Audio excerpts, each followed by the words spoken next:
কথাটাও আপনারা বুঝবেন যে আমরা আপনাদের নিয়মিত আপডেট দিচ্ছিলাম, কিন্তু সেখানে এই আপডেট তো ইসরায়েলও পাচ্ছে। কাজে আমাদের খুব সচেতনভাবে এমন জিনিস বলতে হয়েছে যেটা আমাদের কোনোভাবে কম্প্রোমাইজ করবে না, যেটার কারণে এই যেই উদ্দেশ্যে আমরা যাচ্ছি সেটাকে ব্যাহত না করা হয়। এবং সেই জায়গায় আমরা বাছাই করে কিছু কিছু জিনিস বলিনি। তার মধ্যে একটা আজকে আপনাদের বলি, এর আগে বলা হয়নি। সেটা হচ্ছে আমরা যখন 6 তারিখে পৌঁছানোর সিদ্ধান্ত নিয়ে দেরি করলাম আমাদের অন্যান্য ফ্লোটিলার কারণে, তখন দেখা গেল আমরা 7ই অক্টোবরে পৌঁছবো এবং ইসরায়েল বলেই যাচ্ছে যে আমরা হামাস সমর্থনকারী। 7 তারিখে যদি আমরা পৌঁছাই তাহলে এটা বলার সুযোগ তারা অনেক বেশি পাবে, কারণ তারা ওইটাকে জাস্টিফিকেশন হিসাবে দেখাতে পারবে। কাজে আমরা ট্যাকটিক্যালি সিদ্ধান্ত নেই যে 7 তারিখে আমরা পৌঁছবো না, 8 তারিখে পৌঁছানোর চেষ্টা করব। কাজে সেই হিসাবে আমরা বাড়তি একদিন ওইখানেই ছিলাম। কেউ কেউ দেখেওছেন যে আমরা ট্র্যাকারে দেখেছেন যে আমরা এক জায়গায় কিছুক্ষণ ছিলাম, ওই 7 তারিখে যাতে আমাদের না পৌঁছতে হয় সেটা কয়েকটা জিনিস বলা দরকার। যারা গিয়েছিল তাদের কথা বলি। অসাধারণ কিছু মানুষ এই কনসিয়াস ফ্লোটিলায় ছিলেন, সত্যিকার অর্থে একেবারে লড়াকু মানুষ। হুয়াইদা আরাফ, যার সাথে আমি প্রথম যোগাযোগ করি, আমি পরে আপনাদের প্রশ্নের অন্য উত্তরগুলিও দেব, কিন্তু আমি শুধু জানানোর জন্য বলছি, তিনি কিন্তু প্রথম এই মাবি মারমারাতে ছিলেন যেখানে তার 10 জন সহকর্মী মারা যায়, তাকে হত্যা করা হয়, খুন করা হয়। তা সত্ত্বেও উনি সব বিপদের কথা জেনে, তার সামনে 10 জনকে খুন করা হয়েছে সেই একই ফ্লোটিলাতে, তারপরেও কিন্তু তিনি গেছেন। যিনি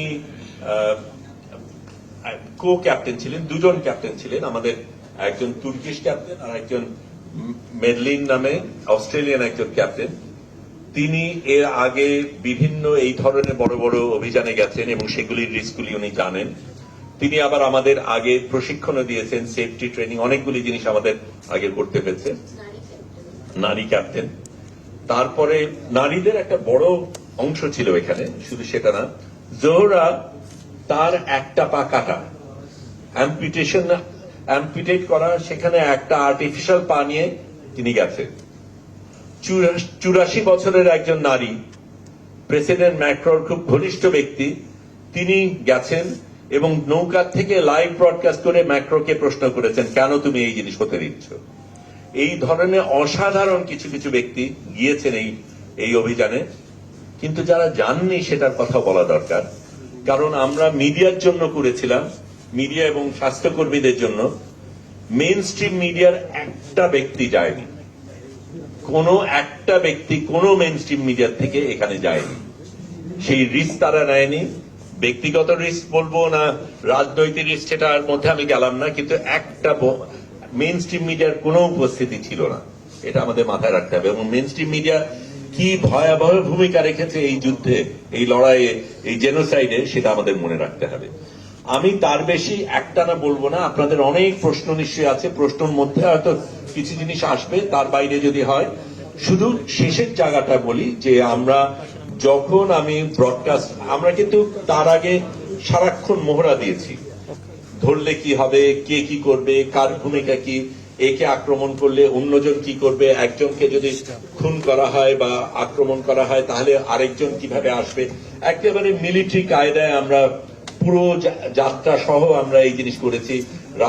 দিনে রাতে সাইরেন বেজেছে, সবাই এক জায়গায় গিয়েছি, সেই এক্সারসাইজ গুলির ভেতর দিয়ে গিয়েছি। কিন্তু এক্সারসাইজ একটা জিনিস, আসল ঘটনা ভিন্ন জিনিস। আমাদের চলার সময় একটা সময় ঠিক করা হলো আমি হব ফ্লোটিলার অফিসিয়াল ফটোগ্রাফার। এমনিতে আমাদের কাজ, কারণ এই ফ্লোটিলাটা একটু বলে রাখি, এটা কিন্তু স্বাভাবিক জাহাজ না। কারণ স্বাভাবিক জাহাজ যাত্রী নেওয়ার জন্য দিনের পর দিন যেই জাহাজ যায় তাকে সেখানে শোবার ব্যবস্থা থাকে, অন্যান্য জিনিস থাকে। এটা একটা 72 সনে নির্মিত পুরনো একটা জাহাজ, যেটা ছোট ছোট যাত্রার জন্য তৈরি, ফেরির মতন এক একটা। বসার জায়গা আছে, শোবার জায়গা শুধু যারা ক্রু তাদের জন্য আছে। হঠাৎ করে প্রায় 100 জন মানুষ এখানে এসছে, আমাদের কারো শোবার জায়গায় নেই, শৌচাগার নেই, পানির ব্যবস্থা নেই, এতগুলি মানুষকে সামাল দেওয়ার মতন এই জাহাজ না। কিন্তু এই জাহাজটা আমরা পেয়েছি। এখানে আপনাদের প্রশ্ন থাকতে পারে, তাহলে আমরা এই জাহাজ নিলাম কেন? প্রথম জিনিসটা হচ্ছে, আপনি ভাবেন কোন ক্যাপ্টেন বা কোন মালিক, জাহাজের মালিক তার জাহাজটা দিয়ে দেবে যদি সে জানে যে এই জাহাজটা গাজাতে যাচ্ছে, ইসরায়েলি আক্রমণ হওয়ার সম্ভাবনা রয়েছে এবং এর আগের গুলিকে সবগুলিকে ধ্বংস করা হয়েছে। তারপরে তার চাইতে বেশি গুরুত্বপূর্ণ ক্রু। আমরা না হয় নিজেদের তাগিদে আমাদের এটা করতে হবে, এই অবরোধ ভাঙতে হবে, আমরা প্রতিজ্ঞাবদ্ধ, আমরা যাচ্ছি, কিন্তু কোন ক্রু যাবে এর সাথে জেনে যে আমার মৃত্যু হতে পারে এই যাত্রায়? সেরকম একটা জাহাজ, সেরকম একটা ক্রু পাওয়া খুব বিরল। এবং অন্যরা যারা পেয়েছে, যারা করেছে, তারা অনেকে করেছে। একটা ছোট্ট জিনিস দিয়ে আমি আপাতত শেষ করব। আমি বাংলাদেশ থেকে গিয়েছি, কিন্তু আরো দুজন বাংলাদেশি অরিজিনের ব্রিটিশ নাগরিক, বাংলাদেশ, তাদের বাবা মারা বাংলাদেশি, তারা গিয়েছিলেন। সুমুদ ফ্লোটিলায় রুহি নামে একজন নারী, উনি গিয়েছিলেন অবজারভার ফ্লোটিলাতে, মূল বহরে যাননি, সাথে ছিলেন। তারা ডেঞ্জার জোন পর্যন্ত যাননি, তার আগে গিয়ে ফিরে গেছেন, কারণ তাদের ফ্লোটিলাতে আরো কয়েকজনের একটু সমস্যা হয়েছিল, যে কোনো কারণে তারা ওই পর্যন্ত যাননি। আমি যেতে গিয়ে আমার সাথে ইয়াসিন নামে একজন ভদ্রলোক, উনি বললেন তোমার জন্য একটা মেসেজ আছে। মেসেজটা শুনে দেখি যে ভাই কেমন আছেন, সিলেটি ভাষায়। সেই ভদ্রলোক বলছেন, লিয়াকত নাম, ডাক নাম লিয়াকত, ভালো নাম মোহাম্মদ আলী। এই ভদ্রলোক ইংল্যান্ডে থাকেন, উনি কোরআন শেখান।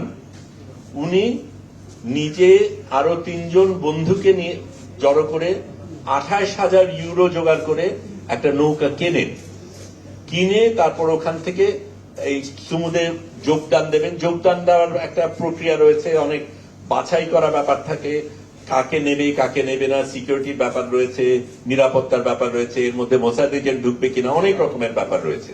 কাজে খুব ভালো একটা স্ক্রিনিং এর মাধ্যমে যায়। তাদেরকে বলা হয় তোমাদের নৌকা নেব, তোমাদের নেব না। তারপরে বিভিন্ন ভাবে উনি আসতে পারেন এবং উনি অন্য নৌকার থেকে আমাকে মেসেজ পাঠান যখন জানতে পারেন যে একজন বাংলাদেশি এই নৌকায় আছে। তাদের নৌকাকে সরাসরি র্যাম করা বলে, মানে ওই যুদ্ধের নৌকা দিয়ে ঢুস মেরে সেই নৌকাকে ভাঙা হয় এবং সেখান থেকে তাদেরকে তুলে আলাদাভাবে আনা হয়। আমি তার বেশি এখন বলছি না, আপনারা প্রশ্ন করেন, অনেকগুলি জিনিস বলার আছে, অবশ্যই বলবো। কিন্তু এটা আমি বলি সত্যিকার অর্থে, আমি গেছি, কিন্তু আমি আপনাদের সকলকে নিয়ে গিয়েছি। আপনারা যেভাবে সাথে ছিলেন, যেভাবে সমর্থন করেছেন, যেভাবে ভালোবাসা দেখিয়েছেন, এটা অসাধারণ। আমি এটাও বলবো, আমাদের chief adviser professor Mohammad Yunus যেইভাবে সাড়া দিয়েছেন, শক্তিশালী ভূমিকা রেখেছেন, জোরালো ভূমিকা রেখেছেন, এটাও অসাধারণ। কারণ এই বাঘা বাঘা দেশগুলির একটা দেশের একটা নেতা বা নেত্রী কিন্তু কিচ্ছু বলেননি। এমনকি আমরা যখন বেরোলাম তখন ইস্তানবুলে যখন পৌঁছায়, আমেরিকার কনসুল থেকে কেউ আসেওনি। তখন আমাদের কনসুলের মাধ্যমে তাদের পরিবারকে ফোন করে যোগাযোগের ব্যবস্থা আমরা করেছি। কাজেই সেটা একটা অসাধারণ জিনিস ছিল। আপনারা অসাধারণ একটা ভূমিকা পালন করেছেন, সারাক্ষণ সাথে ছিলেন। আমার পরিজন, সহকর্মী, লড়াইতে যারা ছিল সারাক্ষণ, তারা অসাধারণ ভূমিকা পালন করেছে। এবং এই জিনিসগুলি আমরা অন্যদের যখন বলেছি, তারা কিন্তু সেটার থেকে ভীষণভাবে উৎসাহিত হয়েছে, অনুপ্রেরণা পেয়েছে। কারণ তারা মনে করছিল তারা বোধহয় একা, তাদের নিজেদের দেশের মানুষ সেরকম ভাবে সাড়া দিচ্ছে না। বাংলাদেশ যেভাবে সাড়া দিয়েছে, সেইভাবে সত্যিকার অর্থে পৃথিবীকে বাংলাদেশ দেখিয়েছে যে সারা পৃথিবীতে বাংলাদেশ কি ধরনের ভূমিকা রাখতে পারে। আমি এটা দিয়ে আপাতত শেষ করি, অনেক কিছু বলার আছে, আপনাদের প্রশ্নগুলি